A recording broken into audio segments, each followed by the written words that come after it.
এটি শুধুমাত্র এই অঞ্চলেই সীমাবদ্ধ থাকবে না, এটি কিন্তু বিশ্বের অন্য জায়গাগুলোতে বাংলাদেশ সম্পর্কে একটা নেতিবাচক একটা মেসেজ কিন্তু যাবে। কমার তো লক্ষণ দেখছি না, সুতরাং তো আরো যে বাড়বে না এটা বলা যায় না। কারণ আমাদের আসলে বাড়লে কিন্তু আমাদের জন্য চাপটা আরো বেশি হবে। শেয়ার বাজার মানে অর্থনীতির একটা অন্যতম একটা মানে চালিকা শক্তি। সেখানে আপনি দেখুন বিনিয়োগের অবস্থা, দেখুন আপনি ব্যাংকগুলোর অবস্থা দেখুন। আমন্ত্রণ যাচ্ছে প্রিয় দর্শক, মানচিত্র নিয়মিত আয়োজন কথোপকথনে। আপনারা জানেন যে গত 5 দশকের মধ্যে বাংলাদেশ ভারতের মধ্যে যে রাজনৈতিক উত্তেজনা চলছে, একই সঙ্গে আমরা সমহারে বাণিজ্যিক উত্তেজনাটা দেখতে পাচ্ছি নতুন করে। এবং সর্বশেষ যে ভারতের নিষেধাজ্ঞা, বাংলাদেশের গার্মেন্টস পণ্য সহ অন্যান্য বেশ কিছু পণ্যের রপ্তানির ক্ষেত্রে স্থল বন্দর ব্যবহার করা যাবে না, সেদিক থেকে বাংলাদেশে বাণিজ্য আসলে কোন দিকে যাচ্ছে ভারতের সঙ্গে, এসব বিষয় নিয়ে আমরা কথা বলবো। একই সঙ্গে বাংলাদেশের অর্থনীতি এই মুহূর্তে কোন অবস্থায় দাঁড়িয়ে সে বিষয়ে আলোচনা করব। আমাদের সঙ্গে আলোচনায় যুক্ত রয়েছেন বাংলাদেশ অর্থনীতি সমিতির সাবেক সাধারণ সম্পাদক অধ্যাপক ডক্টর আইনুল ইসলাম। অধ্যাপক আইনুল ইসলাম, আপনাকে স্বাগত জানাচ্ছি আমাদের অনুষ্ঠানে। আপনার কাছে প্রথমে যেটি জানতে চাই, ভারত বাংলাদেশের যে বাণিজ্য উত্তেজনায় এটি অদূর ভবিষ্যতে কোথায় গিয়ে দাঁড়াচ্ছে এবং বাংলাদেশ কতটা ক্ষতির সম্মুখীন হতে যাচ্ছে? দেখুন, বাংলাদেশের অর্থনীতি কিন্তু রপ্তানি নির্ভর। এটিকে মাথায় রাখতে হবে, কারণ সেই রপ্তানি যদি কোনো বাধাপ্রাপ্ত হয় তাহলে কিন্তু অর্থনীতিতে এর প্রভাবটা পড়বে। যদিও আমরা ইন্ডিয়া, আমাদের আমদানি বেশি রপ্তানি কম, কিন্তু তারপরেও আমরা বাইরে যেসব জিনিস আমরা রপ্তানি করি সেগুলোর র মেটেরিয়ালস এবং ইন্টারমিডিয়েট গুডস কিন্তু সেটা আমরা অনেকটাই আমরা ভারত থেকে নিয়ে আসি। তা সেক্ষেত্রে বাণিজ্যের ক্ষেত্রে যদি কোনো ধরনের সাপ্লাই চেইনের বাধাগ্রস্ত হয় তাহলে তো আমাদের অর্থনীতি তো সেটিকে ধারণ করার মতন সেই সক্ষমতা আমরা এখনো হয়ে ওঠেনি। সেদিক থেকে বাংলাদেশের কিন্তু বড় ধরনের একটা আমি বলবো যে আহ নেতিবাচক একটি প্রভাব আমরা অপেক্ষা করছি আর কি। সেখানে এই যে আপনি যেটা বললেন যে 53 বছরে কিন্তু আমরা রাজনৈতিক অনেক অনেক ধরনের আমাদের সমস্যা হয়েছে, কিন্তু অর্থনীতিকে সরাসরি ভাবে এভাবে কিন্তু আমরা কখনো আমি আমার জানা মতে কিন্তু আমরা দেখিনি। কিন্তু আমরা বিশেষ করে বাণিজ্যের ক্ষেত্রে আমরা বেশটা কিছুটা এগিয়ে গেছি। আমাদের ভারতের সঙ্গে বাংলাদেশের যে বাণিজ্য ঘাটতি ছিল সেটা কিন্তু আস্তে আস্তে কমছে। আমাদের পণ্য কিন্তু ভারতে বেশ একটা জনপ্রিয়তা পাচ্ছিল, বিশেষ করে গার্মেন্টস এবং কিছু কৃষি পণ্য, প্লাস্টিক, আমাদের প্রসেস ফুড, এই জিনিসগুলো, আসবাবপত্র, এই জিনিসগুলো, সেগুলোতে যদি আমরা বাধাগ্রস্ত হই তাহলে তো আমাদের এটি শুধুমাত্র এই অঞ্চলেই সীমাবদ্ধ থাকবে না, এটি কিন্তু বিশ্বের অন্য জায়গাগুলোতে বাংলাদেশ সম্পর্কে একটা নেতিবাচক একটা মেসেজ কিন্তু যাবে।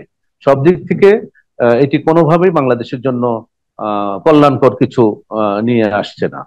আহ, ভারতের গণমাধ্যমগুলো বা ভারতের বিভিন্ন পর্যায় থেকে এটাকে রেসিপ্রোকাল মুভ বা পাল্টা পদক্ষেপ হিসেবে আখ্যা দেওয়া হচ্ছে। এবং তারা যেটি মিন করছে বা ইঙ্গিত করছে, একদিকে আমরা আহ সুতা আমদানি বন্ধ করলাম স্থল বন্দর দিয়ে, এর আগে ভারত ট্রান্সশিপমেন্ট বাতিল করলো, এবং সর্বশেষ গার্মেন্টস পণ্য সহ অন্যান্য পণ্যের ক্ষেত্রে স্থল বন্দর ব্যবহারে নিষেধাজ্ঞা আরোপ করলো। এর সাথে তারা যেটি সরাসরি বলছে যে আমাদের প্রধান উপদেষ্টা চীনের যে মন্তব্য করেছেন তাদের সেভেন সিস্টার্স নিয়ে, এবং একই সঙ্গে কদিন আগেও চট্টগ্রামে একই ধরনের মন্তব্য করেছেন, তারই পাল্টা সব পদক্ষেপ এইগুলা। আপনার কাছে কি মনে হয়, শুধু রাজনৈতিক দিক থেকে তারা এগুলো পাল্টা পদক্ষেপ নিচ্ছে, বাণিজ্যটাকে বেছে নিয়েছে, নাকি আর কোনো কারণ আছে? না, এগুলো দেখুন, আপনি যেটা বললেন ভারতীয় যে গণমাধ্যমে কিন্তু এই কথাগুলো উঠে আসছে, আমাদের দেশে কিন্তু এভাবে কিন্তু তেমনটা আসেনি। তবে এটিকে উড়িয়ে দেওয়াও যায় না, কারণ বিশেষ করে সেভেন সিস্টার একটা সেন্সিটিভ একটা আমি বলবো বিষয়। সে জায়গাতে কিন্তু এই খুব দ্রুত ঘটনাগুলো ঘটছে। সেক্ষেত্রে এটি যে এই পাল্টাপাল্টিটা বেড়েছে, আপনি যেটা বললেন, তারপর থেকে কিন্তু এটা বেড়েছে, সুতরাং এটাকে উড়িয়ে দেওয়া, পাশে রাখা যায় না।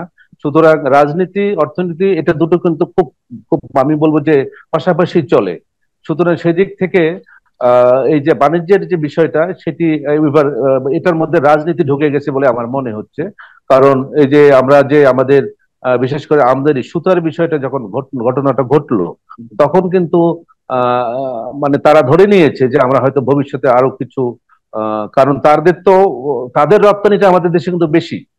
সুতরাং সেই জায়গাগুলো তো একটা কনসার্ন, কিন্তু তা এগুলো যদি আমাদের অংশীজনদের সঙ্গে কথা না বলে আমরা যদি পাল্টাপাল্টি ব্যবস্থা নেই তাহলে কিন্তু ক্ষতিগ্রস্ত দুর্বল অংশই ক্ষতিগ্রস্ত হবে বেশি। আমি মনে করি যে আমাদের বিশেষ করে এই যে বিকাশমান আমাদের ক্ষুদ্র এবং মাঝারি যে উদ্যোক্তা, তারা কিন্তু একটা, আমি বলছি যে কত চিন্তিত আছে। বিশেষ করে আজকে আপনি পত্রিকায় দেখেছেন যে 50টির মতো ট্রাক তারা কিন্তু অপেক্ষা করছে।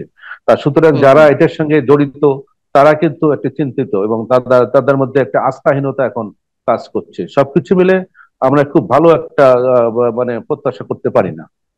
ভারতে আমাদের গার্মেন্টস পণ্য সহ আরো বেশ কিছু পণ্য, যেটির $700 মিলিয়ন পণ্য রপ্তানি হয় বলে আমি জানি, এবং তার 93% স্থল বন্দর দিয়ে রপ্তানি হয়।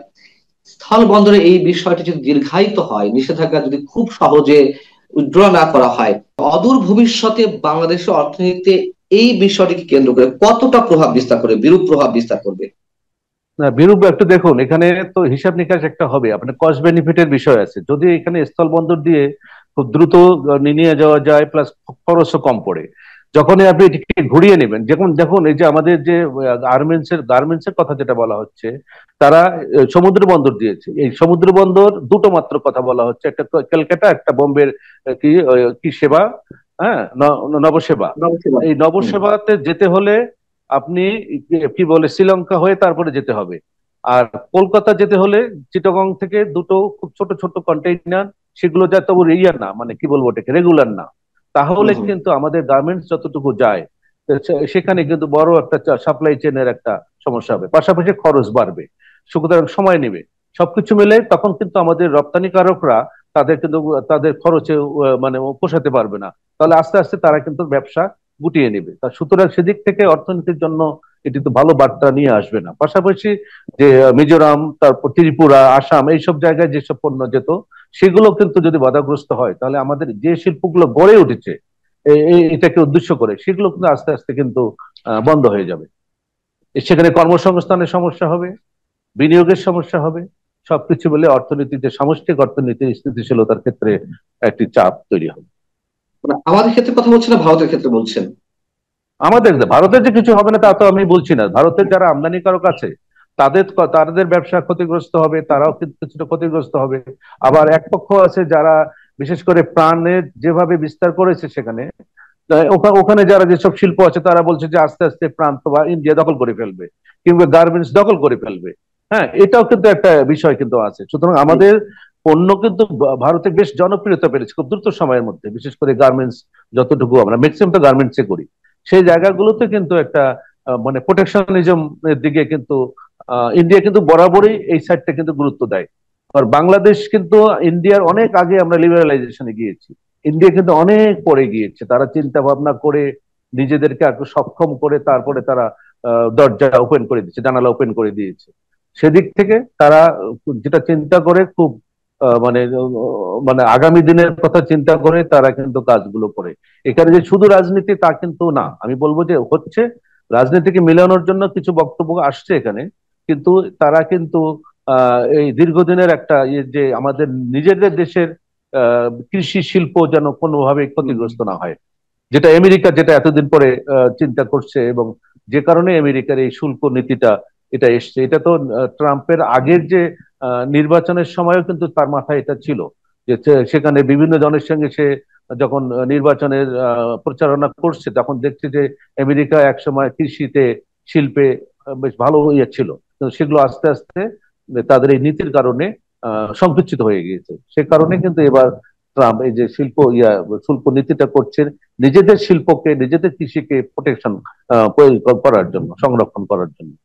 আমার প্রশ্ন হচ্ছে যে ভারত যদি ক্ষতিগ্রস্ত হয়েই থাকে, নিশ্চয় ভারত ক্ষতিগ্রস্ত হবে নানান ভাবে, আর বাংলাদেশ তো অনেক বেশি ক্ষতিগ্রস্ত হবে, তাহলে ভারত কেন তাদের কথাটা বিবেচনায় নিচ্ছে না? কেন ভারতের হ্যাঁ, দেখুন ভারত আহ ভারত শোনেন, আপনি বলি, ভারত তো বিশাল অর্থনীতি। হুম ভারত হুম। বিশাল অর্থনীতি, ভারতের এই ক্ষতিটা অন্য হয়তো সময় লাগবে, অন্যদিকে তারা পুষিয়ে নেবে।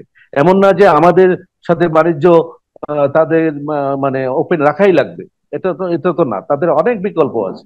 কিন্তু আমাদের বিকল্প জায়গাটা তো কম, এবং সেটা আমরা কস্ট ইফেক্টিভ হবে না। সেদিক থেকে কিন্তু হুম। আমরা আমাদের দিনটা আমরা চিন্তা করব। ভারত ক্ষতিগ্রস্ত হচ্ছে, তারা কিন্তু বুঝে ক্ষতিগ্রস্ত হচ্ছে, তারপরেও তারা করছে, কিন্তু কিন্তু আমরা তো এটা, আমরা কতটুকু এটাকে আমরা ধারণ করতে পারবো। এবং একটি এক্সাম্পল আমি আপনার সামনে দিতে চাই যে বাংলাদেশের মধ্য দিয়ে, কলকাতা থেকে বাংলাদেশের মধ্য দিয়ে ভারতের সেভেন সিস্টার্স যে পণ্যগুলো রপ্তানি করার কথা ছিল, এখন বাংলাদেশের উপরে ভারত তার নির্ভরশীলতা কমিয়ে দেশটির বিকল্প ওয়েতে যে একটি রুট করছে, মেঘালয়ের শিলং থেকে আসামের শিলাচর পর্যন্ত 166 কিলোমিটার যে হুম। পথ, সেটি সম্প্রসারিত করা হচ্ছে, 6 লেনে করা হচ্ছে। এবং এটির সঙ্গে একদিকে কলকাতার সঙ্গে সেভেন সিস্টার্স এর সরাসরি যোগাযোগ, আবার সেভেন সিস্টার্স রাজ্যগুলোর সঙ্গে মিয়ানমারের সঙ্গে কানেক্টিভিটি বাড়াবে। এখানে তাদের খরচ হচ্ছে 22,000 কোটি টাকা। এইটির মধ্য দিয়ে আমরা কোনো বিশেষ বার্তা কি পেতে যাচ্ছি? বাইশ না, হাজার এই কোটি যে টাকা তারা দেখুন, এখানে খরচ করছে। হ্যাঁ, এটা কিন্তু তারা চিন্তা করছে যে এই যে এবারকার যে ঘটনাগুলো ঘটলো, এটাকে তারা চিন্তা করছে ভবিষ্যতে আরো ধরনের ঘটতে পারে। সুতরাং ওই ছয়টি বিশেষ করে 7টি যে রাজ্য আছে, সেই 7টি রাজ্য যাতে কোনোভাবে মানে বাণিজ্যে বা কোনো ক্ষেত্রে কোনো বাধার সম্মুখীন না হয়, সে কারণে তারা কিন্তু এত টাকা খরচ করে বিকল্প পথ তারা করছে। তারা কিন্তু তাদের সুবিধার কথা চিন্তা করছে। কিন্তু আমরা আমাদের সুবিধাটা কিন্তু চলে যাচ্ছে। এটা আমি বলবো যে এই যে একটা মার্কেট আমরা আমাদের মনে ছিল, মানে আমাদের ধারণা ছিল যে বিশেষ করে সেভেন সিস্টারের এই মার্কেটটা আমরা দখল করব বা অলরেডি করেছি কিছুটা, সেই জায়গাগুলোতে সেই সুযোগটা তারা আস্তে আস্তে বন্ধ করে দিচ্ছে। তাহলে ভারত সুদূর প্রসারী পরিকল্পনা নিয়ে এগোচ্ছে, আমরা কতটা এগোতে পারছি, নাকি আমার শুধু কাছে আমরা সেটাই কথায় মনে হয় যে আমরা তাদের শুধু প্রসারী পরিকল্পনায় তারা এই কাজটি করছে। কিন্তু আমরা জানি না আমরা কোথায় আছি এটা নিয়ে। সে ধরনের গবেষণা, সে ধরনের বিকল্প কোনো পথ নিয়ে এখন পর্যন্ত আমি আলোচনা দেখিনি। এবার তো আমাদেরও খোঁজা উচিত যে আমরা এটা এটা যদি ধরে নেই যে আমাদের ভারতের সঙ্গে আমাদের বাণিজ্য কমে সংকুচিত হবে, তখন আমরা বিকল্প কি করতে পারি আমাদের, বিশেষ করে নেপাল, মায়ানমার, ভুটান, এদের সঙ্গে সম্পর্ক কিভাবে বাণিজ্যটাকে স্মুথ রাখা যায় পাশাপাশি অন্য অন্য দেশগুলোতে। এবং পাশাপাশি আরেকটি কথা বলি যে সাপটা এবং বিশেষ করে সাপটা, এই যে সাপটাতে এই অঞ্চলের জন্য সেই সাপটাকে রিভাইভ করা উচিত করে, কিন্তু এটা কোনোভাবেই রেষারেষির জায়গায় না থেকে আমার মনে হয় যে ডায়ালগ শুরু করা উচিত। কারণ এবার ইন্ডিয়ার যদি ক্ষতি হয় 10%, আমাদের তো 90%। সুতরাং উভয়েরই ক্ষতি হবে এখানে। সে জায়গায় আমার মনে হয় যে দ্বিপাক্ষিক আলোচনা, বাণিজ্যের ক্ষেত্রে মনে হয় এই এই বিধিনিষেধ গুলো এত মানে রিজার্ভেশনে থাকাটা কোনো দেশের জন্যই এটা মঙ্গল না। কিন্তু রাজনৈতিক যে পরিস্থিতি উত্তপ্ততা থেকে দিকে পৌঁছেছে, ভয়ঙ্কর যে একটা উত্তেজনাকর অবস্থায়, এবং কূটনৈতিক সম্পর্ক তো আমাদের মোটামুটি তলাতে গিয়ে পৌঁছেছে, এর মধ্য দিয়ে বাণিজ্যিক সম্পর্কটা কতটুকু আবার স্বাভাবিক করা যাবে, আপনি একবার বাস্তবতা না, নিরিখে কি বুঝতে আমি পারছেন? বাস্তবতা নিরিখে যেটা বলি, রাজনৈতিক যে সমস্যাগুলো না আছে সেগুলো যদি ক্লিয়ার না হয়, একটা সমঝোতায় না আসে, তাহলে কিন্তু এই যে এই ধরনের প্রতিবন্ধকতাগুলো তৈরি হওয়ার আমি দেখছি, যেহেতু অলরেডি অনেক দূর গড়িয়েছে, আমি মনে করি সামনে যে হবে না তার কোনো নিশ্চয়তা নেই। সেদিক থেকে আমার মনে হয় যে এই এই যে যে কনফ্লিক্ট গুলো আছে সেগুলোকে সমাধানের পথ খোঁজা, এদের প্রয়োজনে আন্তর্জাতিক যে ফোরাম গুলো আছে সেখানে আলোচনা করা, পাশাপাশি দ্বিপাক্ষিক আলোচনা করা আর কি। সেটা আমার মনে হয় যে এখন আর ফর দা মানে সেক অফ বাংলাদেশ ইকোনমি, আমি বলি যে এটা রাইজিং ইকোনমি আমাদের। এবার হুম, দেখুন আপনি 3.3 আমাদের গ্রোথ ধরেছে, তার মানে কি আমরা কোথায় অ্যারাউন্ড 5 ছিল, এটা সারা বিশ্ব হুম, এটাকে মানে এটাকে এন্ডোর্স করেছেন। হুম, আমাদের হুম, শুধু হিসাবে না, ওয়ার্ল্ড ব্যাংক বলে, ইউএনডিপি বলে, তাদের যে কি বলে এস্টিমেশন, সেটাও কিন্তু আমাদের এই 5-এর উপরেই ছিল গত 2 দশক, আড়াই দশকে আর কি। তো সেই জায়গায় যদি 3.3, এটা সামনের দিকে আরো বাড়বে না কমবে, এটা তো কোনো বোঝা যাচ্ছে না। সুতরাং এই অর্থনীতির দিকে চিন্তা করে আমাদের অন্যগুলোকে সরিয়ে রেখে অর্থনীতিটাকে সচল রাখা উচিত। আহ, আপনার কি মনে হয় যে ভারত যে একের পর এক তাদের নিজস্ব ক্ষতিটা মাথায় নিয়েও যে ধরনের চাপ প্রয়োগ করছে বাংলাদেশের উপরে, এই ধরনের চাপ আরো বাড়বে, মানে আপনার ফোরকাস্টিংটা আমরা কি ধরে নেব? না, আমার কমার তো আমি লক্ষণ দেখছি না, কমার তো লক্ষণ দেখছি না। সুতরাং তো আরো যে বাড়বে না এটা বলা যায় না। কারণ আমাদের আসলে বাড়লে কিন্তু আমাদের জন্য চাপটা আরো বেশি হবে। কারণ আপনি যেটা বললাম যে আমাদের যে আমরা যে $900 বিলিয়ন যে আমরা আমদানি করি, এই আমদানিটা কিন্তু এই আমাদের যে এক্সপোর্ট হচ্ছে যে জন্য সেগুলো র মেটেরিয়াল, সেটা আমি আগেও বললাম, এই চীন এবং ভারত থেকে কিন্তু এটা আমরা নিয়ে আসি। সুতরাং এখানে যদি ভারত থেকে আমাদের সুবিধাটা এটা বলতেই হবে যে কেন মানে ভারতকে বারবার আনা হচ্ছে সামনে। কারণ ভারত হলো আমাদের একবারে কাছে নেইবারিং কান্ট্রি, সেখান থেকে কস্ট, আমাদের ট্রান্সপোর্ট কস্ট সবকিছু মিলে আমাদের সুবিধাটা বেশি। সেক্ষেত্রে আমাদের কিন্তু এই দিকে চিন্তা করে আমাদের কিন্তু শুধু রপ্তানি ইন্ডিয়া কেন্দ্রিক না, সারা বিশ্বে যে রপ্তানিটা হচ্ছে সেখানেও কিছুটা মানে হলো প্রভাব পড়বে। আহ আমাদের অভ্যন্তরীণ অর্থনীতি একটু আসি। সার্বিক অর্থনীতি অবস্থাটা কি, একজন অর্থনীতিবিদ হিসেবে আপনার কি মনে হয়? সার্বিক অর্থনৈতিক অবস্থা সবচেয়ে বড় যেটা দরকার, বাংলাদেশের যে বিনিয়োগের যে অবস্থা, সেই বিনিয়োগকে যদি আমরা রিভাইভ করতে না পারি তাহলে আমাদের গ্রোথ, আমাদের সবচেয়ে যে দুর্ভাগ্যজনক হচ্ছে যে শুধুমাত্র বিদেশি বিনিয়োগ না, দেশীয় বিনিয়োগ হুম। কিন্তু আমাদের অনেক কমে গেছে, এবং এটি অন্যতম কারণ আমাদের আইন শৃঙ্খলা পরিস্থিতি, পাশাপাশি জ্বালানির বিষয়টা, জ্বালানির যে একটা হলো সরবরাহের বিষয়, আরেকটা হচ্ছে যে জ্বালানির যে প্রাইস, আমাদের কস্ট অফ ডুইং বিজনেস বেড়ে গেছে, প্রোডাকশন কস্ট বাড়ছে, সবকিছু মিলে বিনিয়োগ কিন্তু স্থবির হয়ে গেছে। পাশাপাশি যেটি বিশেষ করে আর্থিক খাতের যে অবস্থা, এবং আপনি আরেকটি লক্ষ্য করুন যে এই যে আমাদের যে পুঁজি বাজারের যে অবস্থাটা, এটা হুম। হুম। মানে কোনোভাবে এটাকে মেনে নেওয়া যায় না, কোনোভাবে এটা অ্যাকসেপ্ট করা যায় না যে পুঁজিবাজারে এইরকম অবস্থা কেন। কত সাধারণ যারা বিনিয়োগকারী, ক্ষুদ্র বিনিয়োগকারীরা, তারা আজকে রাস্তায় নেমেছে। আপনি আপনি যদি দেখেন যে কি অবস্থাটা, এই শেয়ার বাজারের অবস্থা, যে শেয়ার বাজার মানে অর্থনীতির একটা অন্যতম একটা মানে চালিকা শক্তি, সেখানে আপনি দেখুন বিনিয়োগের অবস্থা দেখুন, আপনি ব্যাংকগুলোর অবস্থা দেখুন, সবকিছু মিলে আপনি কোন দিকে বলবেন? হ্যাঁ, একটা আছে যে আমাদের কি বলে আহ এই রেমিটেন্সের একটা ইতিবাচক ধারায় আছে। একটা পাশাপাশি সূচকেই আমরা দাঁড়িয়ে আছি। আমি যদি হ্যাঁ, একটা আমি বিনিয়োগের আমার বিষয়ে কাছে প্রশ্ন শুধু করতে একটা সূচক, একটা সূচকে আমি জানি। জি। তারপরে 3 মাস পরে আমাদের ইউএস এর সঙ্গে আমাদের কি সম্পর্ক হবে, আহ, আমাদের বিশেষ করে শুল্কের ক্ষেত্রে, সেটাও আমরা এখন জানি না, আপডেটও আমরা জানি না। এদিক থেকে আমরা খুব একটা মানে ভালনারেবল অবস্থার দিকে আমরা যাচ্ছি, ভালনারেবল অবস্থার দিকে যাচ্ছি। এটা আমার কাছে মনে হয়। জি।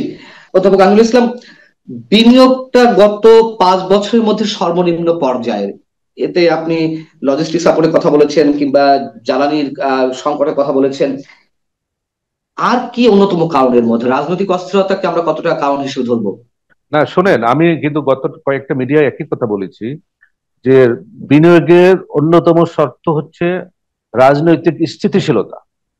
যে মোটা দাগে যে কয়েকটি শর্ত আছে তার মধ্যে 1 নম্বর হচ্ছে রাজনৈতিক স্থিতিশীলতা, এটার সঙ্গে যুক্ত আছে আইন শৃঙ্খলা পরিস্থিতি, হুম। হুম। তারপরে অন্য বিষয়গুলো। এবার যে সামিটটা হলো, সে সামিটের মধ্যে 5টা 6টা যে মোটা দাগের একটা সমস্যার কথা বলা হয়েছে, এটা আগেও ছিল, এখনো আছে, সেটা কিন্তু একবারে মানে সরিয়ে রাখার কোনো সুযোগ নাই। এই যে দুর্নীতি, টাইম কনসার্ন, তারপরে হচ্ছে প্রোডাকশন কস্ট বেশি, এই সবকিছু মিলে এগুলো তো আছেই, অবকাঠামোর বিষয়টা আছে। এগুলোকে সামনে রেখে আমরা যদি তাদের কাছে বিনিয়োগের জন্য যাই, তাহলে তারা তো এই জিনিসগুলো সামনে নিয়ে আসবে। সবচেয়ে এখন যেটা বেশি তলানিতে অন্যতম কারণ হচ্ছে আমাদের আইন শৃঙ্খলা পরিস্থিতি এবং রাজনৈতিক। এটা নির্বাচিত সরকার ছাড়া কিন্তু বড় বড় বিনিয়োগকারীরা কিন্তু আসবে না, এবং নীতির যে নীতিতে চলমান নীতিটা যদি কোনো বাধাগ্রস্ত হয়, এখন আগামী সরকার এই নীতিগুলো যে নিচ্ছে, আগামী সরকার যে এটাই কন্টিনিউ করবে তার কোনো নিশ্চয়তা নেই। এই কারণে নির্বাচিত সরকারের কাছে বিনিয়োগের একটা আমি বলবো যে বিনিয়োগটা স্বাভাবিক হয়, স্বাভাবিক থাকে। খেলাপি ঋণের ক্ষেত্রে আমরা দেখছি আর একটি ভয়ঙ্কর সংকট, যেখানে 2024 সালের জুন পর্যন্ত খেলাপি ঋণের পরিমাণ ছিল মোট ঋণের 13%। সেটি 2025-এর এই পর্যন্ত এসে আমরা দেখলাম যে সেটি 20% দাঁড়িয়েছে। এটি কেন হলো? না, খেলাপি ঋণে তো এগুলো তো এখন মানুষ সবাই জানে যে এই খেলাপি ঋণ আমরা ওর নামে বেনামে আমরা এই ব্যাংকগুলো যেমন বেড়েছে, আপনি দেখুন। এই ব্যাংকগুলোর কথা আমি বলি যে 35টা, ইন্ডিয়াতে এত বড়, আমাদের প্রায় 8 টাইমস অর্থনীতি, সেখানে 35 হচ্ছে ব্যাংক, আর আমাদের দেশে ব্যাংক হচ্ছে 61, 60 অ্যাবভ 60। এই এতগুলো ব্যাংকের মাধ্যমে যে এই ঋণ দেওয়া হয়েছে, এই বিশেষ করে কিছু কিছু গোষ্ঠীকে, সেই ঋণগুলো তো তারা উদ্ধার করতে পারেনি, এটি একটি বিষয়। আর বর্তমানেও কিন্তু এটা বাড়ছে কেন? যে ঋণগুলো নেওয়া আছে, যেসব প্রতিষ্ঠান নিয়েছে, তারা কিন্তু ঋণটা সময় মতন দিতে পারছে না, কারণ তাদের ব্যবসা বাণিজ্য কিছুটা মন্থর। সবকিছু মিলে দিন দিন কিন্তু এটা বাড়বে। তারা যদি ব্যবসা যদি তারা সচল এবং মানে মুনাফার দিকে নিতে না পারে, তাহলে কিন্তু তাদের যে আগের যে ঋণ নেওয়া আছে সেটাও কিন্তু খেলাপির দিকে চলে যাবে। সবকিছু মিলে খেলাপি ঋণ আগেও ছিল, সেটা আমাদের সুশাসনের অভাবে বেড়েছে।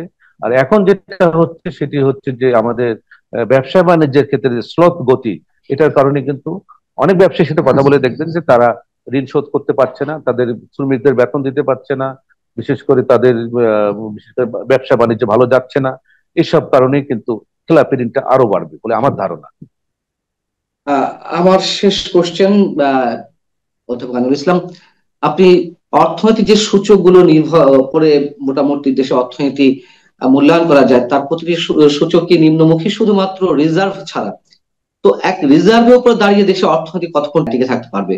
না না, শুধু রিজার্ভ আপনি দেখুন, এটা তো এই যে 3.3 যে আমাদের গ্রোথের কথা বললো, তা শুধু তাহলে তো রিজার্ভ যদি ভালো হয়, রেমিটেন্স যদি আসে, রেমিটেন্সের কারণে কিন্তু রিজার্ভটা কিছুটা হলো আমাদের একটা স্থিতিশীল অবস্থায় আছে। কারণ হচ্ছে যে এখন আমরা বিশেষ করে রেমিটারদের অনেক সুযোগ সুবিধা দিচ্ছি, হুন্ডিটা বন্ধ হয়েছে, কারণ তাদেরকে আমরা অনেক ইনসেনটিভ দিচ্ছি।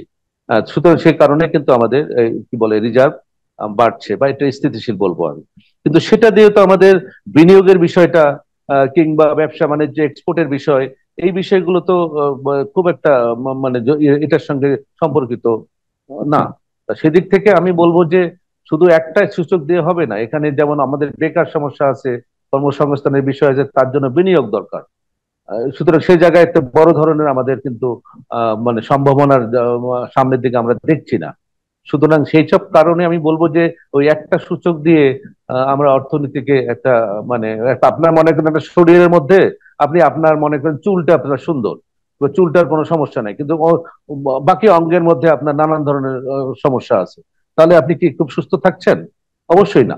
তা সুতরাং সেদিক থেকে শুধু রিজার্ভ বলি আর রেমিটেন্স বলি, এই দুটো উৎপাদন যদি আমার না হয়, উৎপাদন যদি কমে যায়, তাহলে কিন্তু আমি আজকাল মানুষজন খরচ কম করছে, বাজারে যাচ্ছে কম, তার মানে কি বাজারে যাওয়া কম কিন্তু ভালো না, কারণ বাজারে যদি না যায় তাহলে অর্থনীতি চলবে কিভাবে, উৎপাদন হবে কিভাবে, কর্মসংস্থান হবে কিভাবে? সুতরাং সেই জায়গাগুলোতে আমি আমার রিজার্ভ বাড়ছে এটা বলে বলে আপনি সাধারণ জনগণ দ্রব্যের মূল্যস্ফীতির সবচেয়ে কথা তো আসেনি। মূল্যস্ফীতির কারণে সমাজের নিম্ন শ্রেণী বলবো, মধ্যবিত্ত বলবো, তাদের কিন্তু দুর্বিষহ অবস্থা।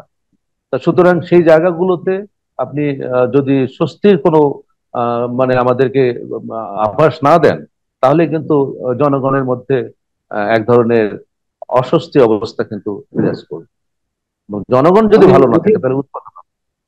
যদিও শেষ প্রশ্ন করেছিলাম, এই কথা প্রসঙ্গে আরেকটি প্রশ্ন না করেই পারছি না, বিনিয়োগ প্রসঙ্গে। যে ঢাক ঢোল পিটিয়ে এই বিনিয়োগ সম্মেলন করা হলো, আমাদের প্রধান উপদেষ্টা চীন সফরে গেলেন, বলা হলো গভর্নমেন্টের পক্ষ থেকে যে বিশাল আকারের বিনিয়োগ আসবে। তাহলে এই কথাগুলো দ্বারা আমরা কতটুকু আশ্বস্ত হতে পারবো, নাকি এগুলো শুধুমাত্র রাজনৈতিক না, বক্তব্য কেউ পরিণত কেউ হচ্ছে? আমি বলি না ভাই, কেউ কেউ আশ্বস্ত হয়েছে আমি বলেন? আমার তো মনে হয় না কেউ আশ্বস্ত হয়েছে। এবং আরেকটি কথা বলি, আমি শেষ করি, সেটি হচ্ছে যে দেখুন, প্রধান উপদেষ্টা আমাদের যে পুঁজি পুঁজি বাজার কেন্দ্রিক নিয়ন্ত্রণ সংস্থাকে ডেকেছে, তারপরে হুম। কিছু নির্দেশনা দিয়েছে। আমি তার কোনো রেজাল্ট আমরা পুঁজি বাজারে দেখলাম? প্রতিনিয়ত তো কমছে কমছে কমছে, পাচ্ছি না তো। এখানে কোথাও একটা হুম। আস্থাহীনতার জায়গায় কাজ করছে, সে জায়গাটা আইডেন্টিফাই করা উচিত। যে কোথাও আইডেন্টি কেন বিনিয়োগ হচ্ছে না, কেন পুঁজিবাজার কথা পুঁজিবাজারের মানে নির্দেশনা অনুযায়ী পুঁজিবাজার কাজ করছে না, ব্যাংকগুলো তেমনটা কাজ করছে না, সবকিছু মিলে কোথাও একটা আস্থাহীনতার জায়গা আছে, সেই জায়গাগুলো খুঁজে বের করা উচিত। এটা যারা দায়িত্বে আছেন তাদেরই উচিত খুঁজে বের করা।